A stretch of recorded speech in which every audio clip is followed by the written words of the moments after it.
할렐루야.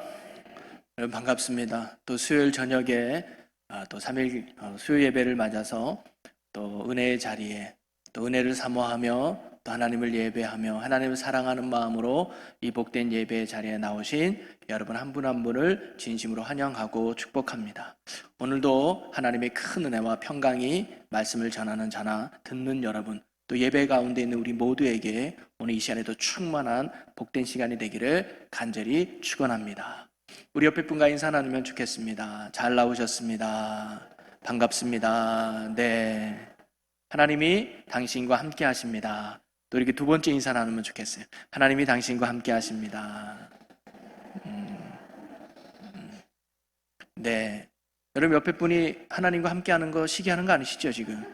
그 하나님은 나와 함께 해야 되는데 당신이 아니야 나만 있어야 돼, 그런 건 아니시죠? 네, 같이 축복하면서 하나님과 함께하는, 그래서 여러분의 삶이 언제나 하나님의 은혜와 평강이 넘치는 천국의 삶을 누리는 우리 사랑하는 충주제일교회 모든 성도 여러분이 되시기를 주님의 이름으로 간절히 축원합니다. 오늘 부목사님이 봉독해 주신 여호수아 1장 1절에서 9절 말씀을 함께 읽었는데요, 여러분 여호수아 전에 나오는 성경이 뭔지 아십니까? 신명기가 나오죠.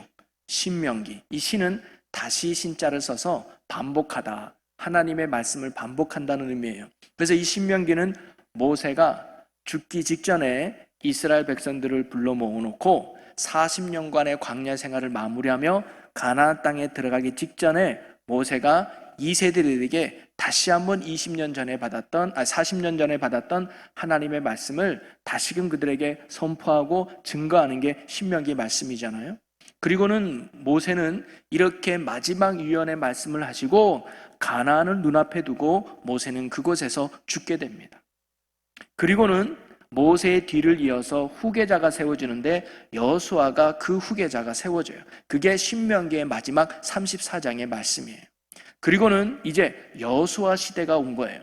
그래서 이 여호수아가 이스라엘을 대신 이끌고 이제 가나안 땅으로 들어가야 될 그 역사적 사명이 여호수아에게 주어졌죠.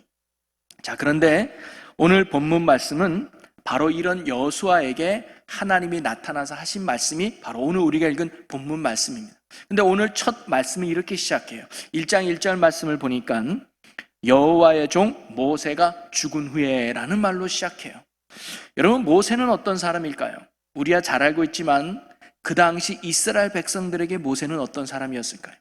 여호수아에게 있어서 모세는 어떤 사람이었을까요? 여기 성경에도 나왔듯이 여호와의 종 모세다라고 표현되어 있죠. 즉 하나님의 종이라는 거예요. 이 말은 뭐냐면 하나님이 특별히 부르셔서 하나님이 특별히 사용하신 사람이 바로 모세라는 것이죠. 그래서 이스라엘 백성은 광야에서 하나님은 눈에 보이지 않잖아요. 하나님은 만질 수도 없잖아요. 그래서 이스라엘 백성들에게 있어서는 모세만 있으면 된다고 생각하지 않았을까요? 이 광야 같은 인생길에 모세만 우리와 함께하면 우리는 이길 수 있을 것 같아. 왜냐하면 물이 없을 때 이 모세가 명하니 반석에서 물이 나오지요. 먹을 것이 없었을 때 이 모세가 기도했더니 만나가 떨어져요. 그리고 아말렉과의 싸움에서 우리가 전쟁에 전혀 싸워본 경험이 없는데 모세가 두 손을 들고 기도했더니 우리가 전쟁에서 이기게 되네요. 이스라엘 백성은 이 모세만 있다면, 어느 곳에 가든지 이 모세와 우리 함께하면 우리는 정말 하나님의 능력과 하나님의 은혜 가운데 살아갈 수 있는 그런 민족일 거야 라고 생각하지 않았을까요? 여호수아도 아마 동일한 마음으로 모세를 바라봤을 것입니다. 물론 모든 것은 하나님의 능력으로 이룬 거지요. 근데 그 하나님의 능력이 누구를 통해서 한 거예요? 모세를 통해서 이룬 거예요. 모세를 통해서 하나님은 놀라운 일들을, 또 역사를 이루어 가셨던 것이죠. 이처럼 모세는 그들에게 있어서 하나님의 능력 그 자체였고 하나님의 구원을 이루어가는 축복의 통로이자 구원의 도구이며 그가 곧 하나님의 대리인이 바로 모세였습니다. 그 모세만 있으면 아무 걱정이 없었을 거예요. 그런데 뭐예요?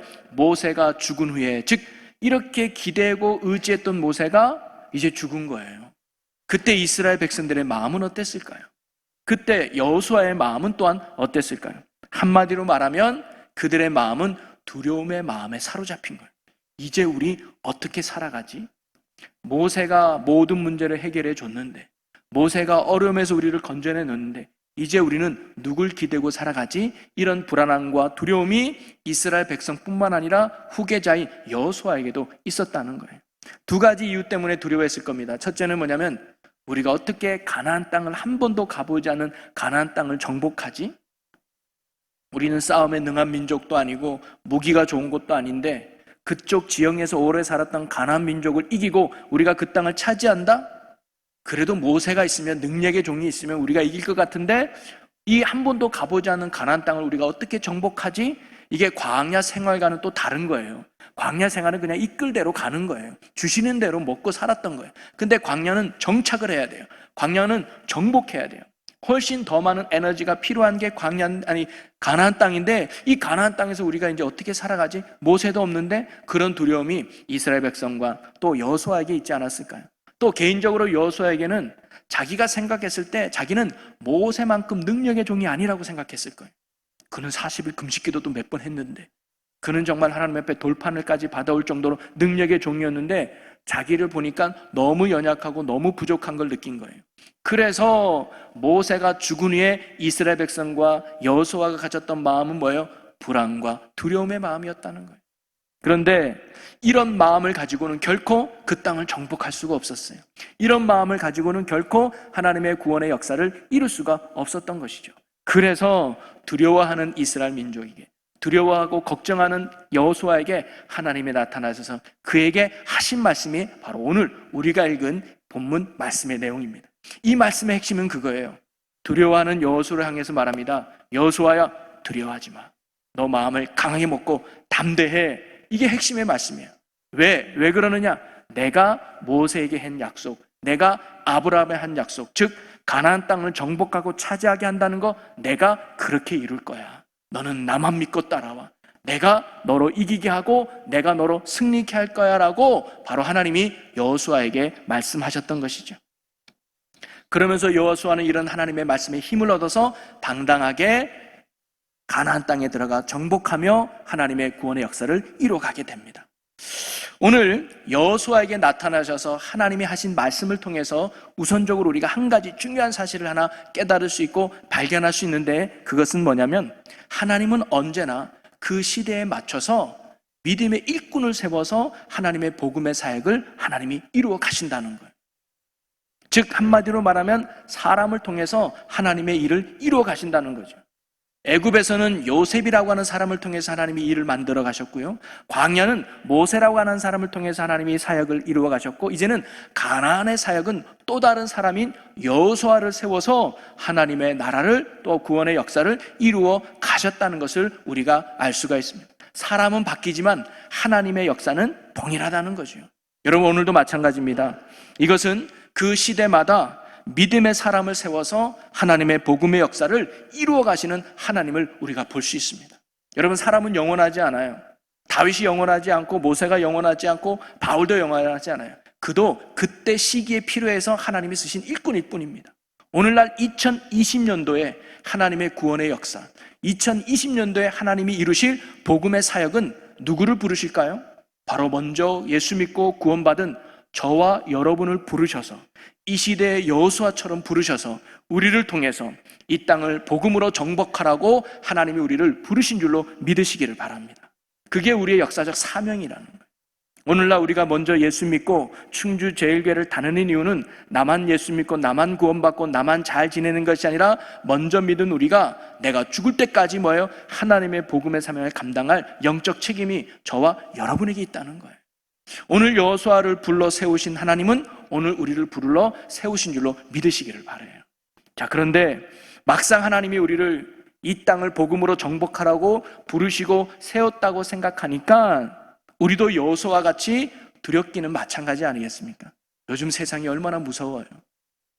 요즘 들어서 세상은 더욱 교회를 향하여 날카로운 시선을 보이는 것 같아요. 물론 교회가 교회답지 못해서 그들에게 보온이 되지 못한 부분도 분명 우리에게 있지요. 그러나 유독 교회를 향하여 비판적인 시선을 가지고 날카로운 잣대를 들이대며 비난하는 이들도 세상에는 많이 있습니다. 그냥 기독교인이니까 싫어하는 거예요.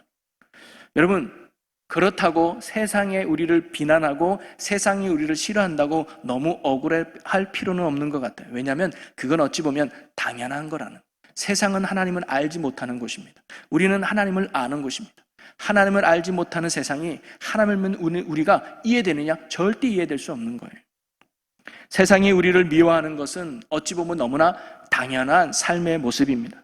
우리가 잘했든 때로는 우리가 못했든 세상은 우리를 늘 비난하게 되어 있습니다. 그것은 예수님 시대도 그랬고 초대교회 바울 시대도 그랬고 우리나라에 처음 기독교가 들어왔을 때도 마찬가지였습니다.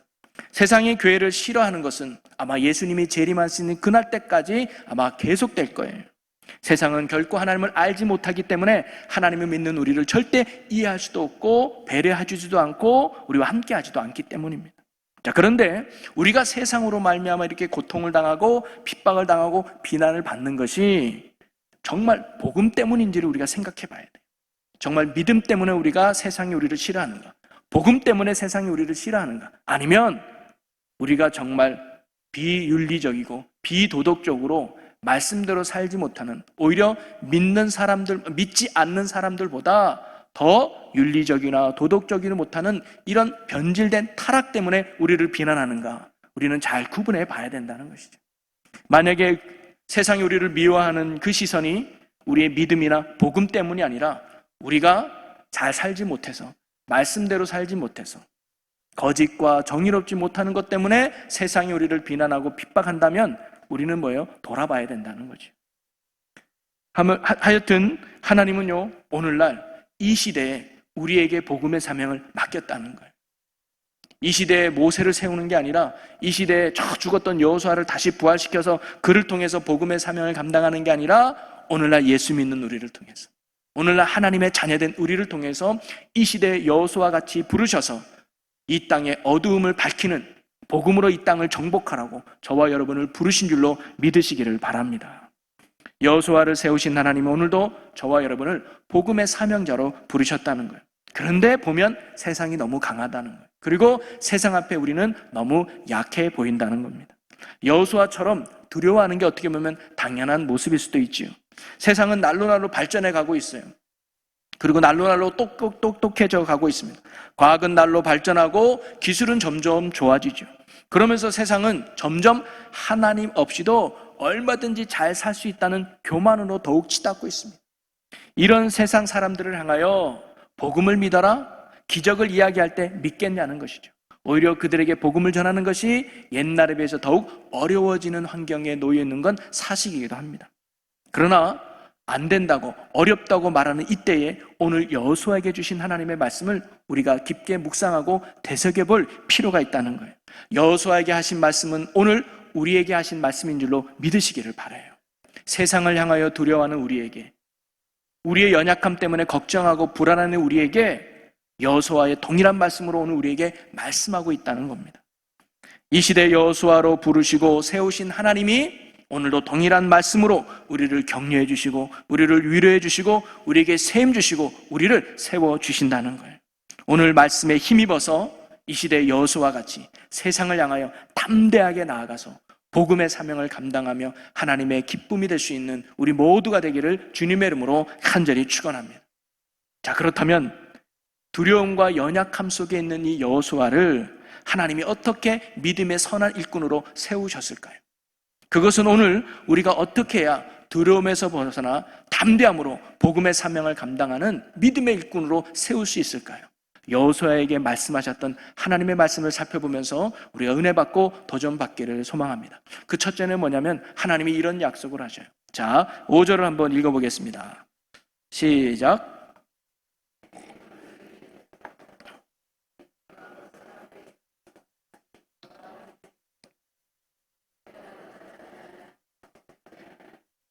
아멘. 첫 번째로 두려워하고 염려하고 걱정하는 여호수아에게 하나님이 첫 번째 하신 말씀이 뭐냐면 여호수아야, 내가 너와 함께 할 거야. 이게 약속이었어요. 자, 그런데 함께하긴 함께하는데 하나님이 이렇게 표현해요. 모세와 함께 있었던 것 같이 너와 함께 있을 것입니다. 저는 이게 여호수아에게 정말 힘이 되지 않을까 생각해요. 왜냐하면 여호수아에게 이 말씀이 중요했던 이유는 뭐냐면 아까도 말했듯이 모세는 어떤 사람이에요? 홍해를 갈랐던 사람이에요. 애국 군대를 몰살시켰던 사람이에요. 반석에서 물이 나게 했던 사람이에요. 아말렉과 전쟁에서 손만 드니까 승리를 불러오는 능력의 사람이 어찌 보면 모세였습니다. 한마디로 말하면 모세는 불가능한 일을 가능케 하는 능력의 종이 모세였단 말이죠. 그러나 이 모든 능력은 모세 개인의 능력이 아니라 모세와 함께 하셨던 하나님의 능력임을 바로 여호수아도 알고 있었어요. 연약한 사람의 몸인 모세지만 하나님이 능력으로 함께 했기 때문에 그가 그 많은 일들을 이뤘다는 것을 여호수아도 알았어요. 그런데 하나님이 모세와 함께 했던 것처럼 나가 너와 함께 할 거야, 이 말씀은 뭐예요? 모세에게 보여주었던 능력, 모세에게 나타나게 하셨던 은혜, 모세에게 보여줬던 그 사랑을 내가 동일하게 너에게도 보여줄 거야, 이 말씀이라 이 말이죠.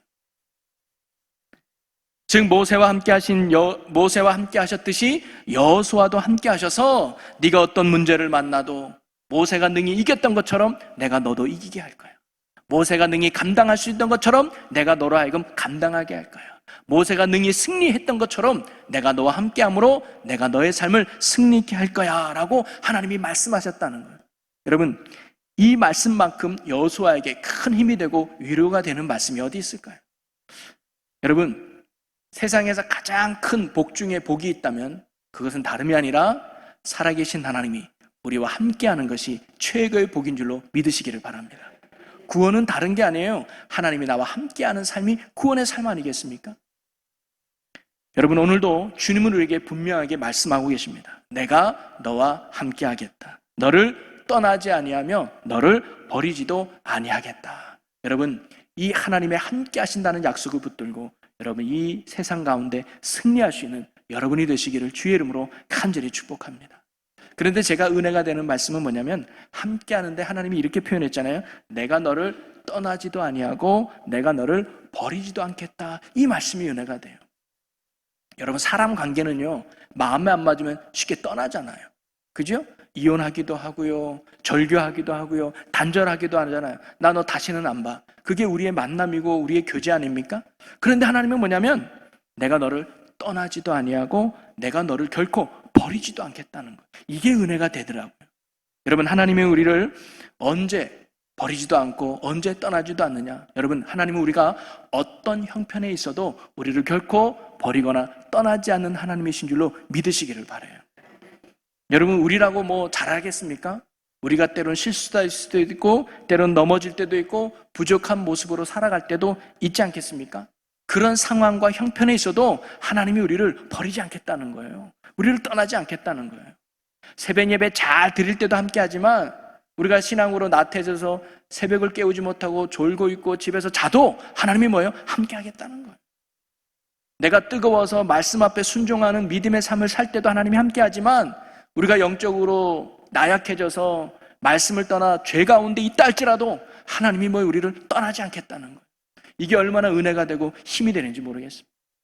여러분, 어떤 형편에 있든지 여러분의 어떤 조건에 있든지 지금도 예수 그리스도의 십자가의 사랑으로 구원해내신 하나님이 우리와 늘 함께한다는 사실을 결코 잊지 마시기 바라요. 이 믿음이 우리를 이겨나가게 한다는 것이죠. 또 하나는 뭐냐면 우리가 어떤 상황 속에 있든지 어떤 환경에 있든지 하나님이 우리를 떠나지 않겠다는 거예요. 여러분, 하나님은요 우리가 승리와 기쁨의 자리에 있어도 함께 하십니다. 그러나 우리가 고통과 아픔의 자리에 있어도 하나님이 뭐예요? 함께 하신다는 거예요. 우리는 때론 내게 당하는 고난이나 아픔이 너무 크면 종종 이렇게 말할 수도 있죠. 하나님, 도대체 계시기나 한 겁니까? 하나님, 정말 계시다면, 나와 함께 하신다면 왜 내게 이런 문제가 있습니까? 하나님 안 계신 거 아닙니까? 하나님 계시면 제발 한번 나와 보세요. 왜 내게 이런 시련이 오는 겁니까? 라고 하면서 하나님의 존재의 의심을 할 때가 우리에게 있죠. 그러나 그것은 우리의 믿음이 연약한 것뿐이지 결코 하나님이 나를 떠나 있거나 나를 잊어버렸기 때문에 우리가 고난과 아픔 가운데 있는 게 결코 아니라는 거예요. 우리가 볼 수 없어서, 우리가 느낄 수 없어서, 우리가 만질 수 없어서 그렇지, 하나님 우리가 고난 가운데 있다 할지라도, 아픔 가운데 있다 할지라도, 어려운 가운데 있다 할지라도 지금도 나와 함께 하시는 변함없으신 하나님이신 줄로 굳게 믿으시기를 바랍니다. 이스라엘에게 있어서 하나님은 예루살렘만 계신 분이 아니었어요. 그들이 하나님께 범죄하여 포로로 잡혀가서 바벨론의 그 고통의 상황 속에서도 뭐예요? 하나님은 그들과 함께 하셨다. 다니엘이 창문을 열고 기도하는 그 자리에도 하나님이 함께 하셨지만 사자굴에 들어가는 그 순간에도 하나님이 늘 함께 하셨다는 거예요. 오늘도 여러분이 어떤 형편에 있든지 어떤 환경 속에 있든지 나를 사랑하시고 그리고 나의 능력이 되시고 나의 구원이 되시는 하나님이 지금도 나와 함께 하심을 결코 잊지 마시고 함께 하시는 하나님을 굳게 믿음으로 여러분 이 세상을 향하여 담대하게 복음의 사명을 감당해내는 우리 모두가 되기를 주님의 이름으로 간절히 축원합니다. 또 하나 예수님은 함께 한다는 말씀과 더불어서 뭐예요? 용기를 주고 계시는데요. 오늘 말씀에서 1절부터 9절까지 말씀에 강하고 담대하라는 말씀이 무려 3번씩이나 반복해서 기록된 걸 알 수가 있습니다. 6절에도 한번 나오고요, 7절에도 한번 나오고요, 9절에도 나와요. 지금 여호수아의 상태가 뭐냐면 두려움 속에 있는 거거든요. 그러면서 그에게 뭐예요? 용기를 주고 계시는 거예요. 그에게 두려워하지 말고 마음을 강하게 하고 담대하라 라면서 그에게 격려하며 용기를 주는 것이죠. 그 용기를 얻을 수 있는 이유가 뭐예요? 방금 말했던 뭐예요? 하나님이 함께 하시기 때문이죠. 여러분, 사람은 언제 용기가 생길까요? 용기하니까 제가 산다는 재미난 이야기가 하나 있는데요. 육해 공군, 육군, 공군, 해군, 공군 장군들이 셋이 모여가지고 서로 자기 사병들이 용감하다라고 자랑을 했어요. 야, 육군 사병이 제일 용감해. 아니야, 해군 사병이야. 아니야, 공군 사병이야. 그래서 서로 자기 사병이 용감하다는 걸 증명하기 위해서 사병들을 불러요. 그래서 육군 장군이 먼저 얘기합니다. 김일병, 네! 저기 탱크를 몸으로 막아! 그랬어요. 그랬더니까 알겠습니다! 하더만 자기 몸으로 탱크를 막아서는 거예요. 이 탱크 앞에서 두려워하지 않는 이 용감한 육군이 최고다. 그러니까 이번에 해군이 김일병, 네! 저기 오는 저 배를 몸으로 가서 막으라. 그러니까 또 이 김일병이 예! 하더만 바로 뛰어내리는 저 큰 배를 몸으로 막는 이 일병만으로 멋진 해군 아니냐? 이 용감한 거 아니냐? 그랬더니 이번에 공군 장군이 말합니다. 김일병, 네! 저기 날아오는 비행기를 몸으로 막아. 그랬더니 김일병이 모자를 집어던지면서 네가 해 그랬대요. 그랬더니 이 공군 장군이 흐뭇한 미소를 지면서 이 봐라, 장군에게도 욕할 수 있는 이 사병의 용기 대단하지 않느냐 그랬대요. 웃어줘서 감사해요. 예. 여러분, 사람은 언제 용기가 생길까요? 한마디로 말하면 믿을 구석이 있을 때 용기가 생기는 거 아니겠어요? 여러분, 어렸을 때 그런 경험들 해보잖아요. 어렸을 때 집에 아무도 없어요. 그리고 어둠컴컴한 밤이 됐어요. 괜히 두렵지 않아요? 무섭잖아요. 근데 부모님이 계시면 전혀 무섭지 않아요. 환경은 똑같은데 누가 함께 있느냐 전혀 다르지 않아요. 그게 뭐냐면 부모님이라고 하는 믿는 구석이 어린 마음에 있기 때문이죠. 여러분, 믿음은요, 무엇을 바라보냐의 차이입니다. 이스라엘 백성이 골리앗이라고 하는 큰 문제를 바라보니까 두려움이 오고 불안이 온 거죠. 그런데 다윗은 골리앗을 보지 않고 골리앗 뒤에 계시는 하나님을 바라보니까 골리앗도 뭐예요? 아무런 두려움이 되지 않고 아무런 문제가 되지 않았다는 거죠. 여호수아가 가나안 땅에 사는 낯선 땅, 그리고 그곳에 사는 아낙 자손이라고 하는 우리보다 머리 하나 더 큰 그 민족을 두려워하지 않고 담대함을 가질 수 있었던 이유가 어디 있었을까요? 함께 하시는 하나님을 믿었기 때문입니다. 그래서 하나님은 오늘 여호수아에게 말합니다. 너는 두려워하지 말고 강하고 담대한 마음을 가져라. 너는 나만 믿어. 너는 나만 따라와. 내가 너와 함께 할 거야. 내가 너로 이기게 할 거야. 이 하나님을 바라보는 순간 바로 이 여호수아는 두려움이 물러가고 하나님으로부터 오는 참된 용기와 담대함이 바로 여호수아를 붙잡게 됐다는 것이죠. 그리고 이 말씀의 힘을 얻어 그는 당당하게 가나안 땅에 들어가 그 나라를 정복하는 복음의 일꾼으로 감당할 수 있었던 것이죠. 여러분도 혹시 두려운 환경과 또는 두려운 상황 속에 놓여 있는 분이 계십니까? 오늘 하나님이 우리에게 하신 말씀을 오늘 우리가 기억했으면 좋겠습니다. 하나님이 오늘도 우리에게 말씀하십니다. 내가 너와 함께 하겠다. 두려워하지 마. 염려하지 마. 걱정하지 마. 너는 나만 믿고 따라와. 내가 이기게 할 거야. 내가 성취할 거야. 내가 반드시 승리케 할 거야 라고 하나님이 오늘 우리에게 말씀하시면서 용기를 주신다는 거죠. 오늘도 나와 함께 하시고 내 인생의 능력이 되시며 또 나의 힘이 되시는 하나님으로 인해서 두려움이 물러가고 담대함과 용기 있는 삶으로 세상을 향하여 승리하며 나아갈 수 있는 저와 또 여러분의 믿음의 삶이 되시기를 주님의 이름으로 간절히 축원합니다.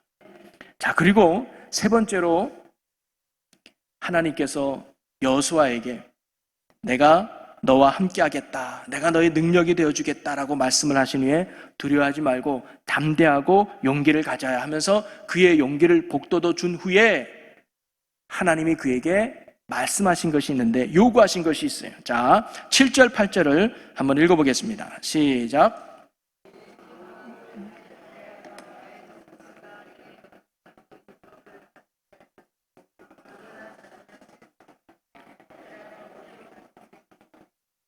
'이 율법책을 내 입에서 떠나지 말게 하며 주야로 그것을 묵상하여 그 안에 기록된 대로 다 지켜 행하라.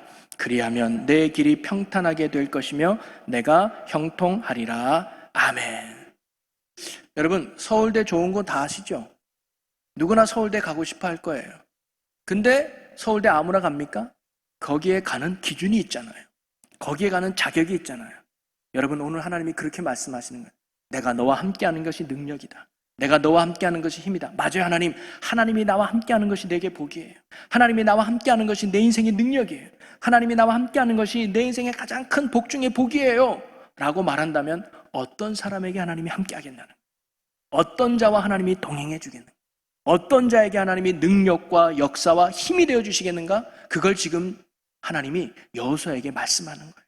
내가 너와 함께 할 거야. 모세 같은 능력을 너에게도 베풀 거야. 그러려면 너는 이렇게 살아야 돼 라고 말하는데 그게 뭐예요? 말씀을 따라 살라는 거예요. 내가 내게 명령한 율법을 다 지켜 행하라. 이 율법책을 내 입에서 떠나지 말게 하며 주야로 그 말씀을 묵상해라. 그 안에 기록된 대로 다 지켜 행해라. 한마디로 말하면 말씀 따라 살라는 거예요. 지금까지 네 마음대로, 네 욕심대로, 네 생각대로 살았다면 이제 아니야.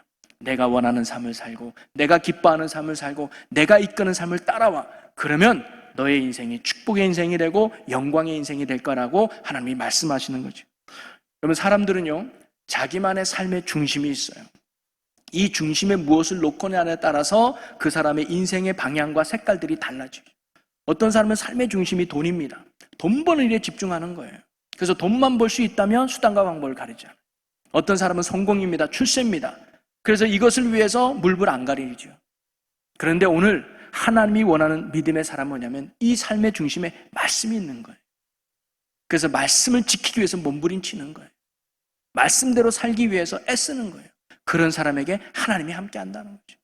내가 원하는 삶이 아니라 하나님이 원하는 삶으로 나아가고, 내가 기뻐하는 삶이 아니라 나를 통해 기뻐하시는 하나님의 삶이 무엇인가, 내가 만족하는 삶이 아니라 나를 통해서 만족하시는 하나님의 삶을 살아가는 것.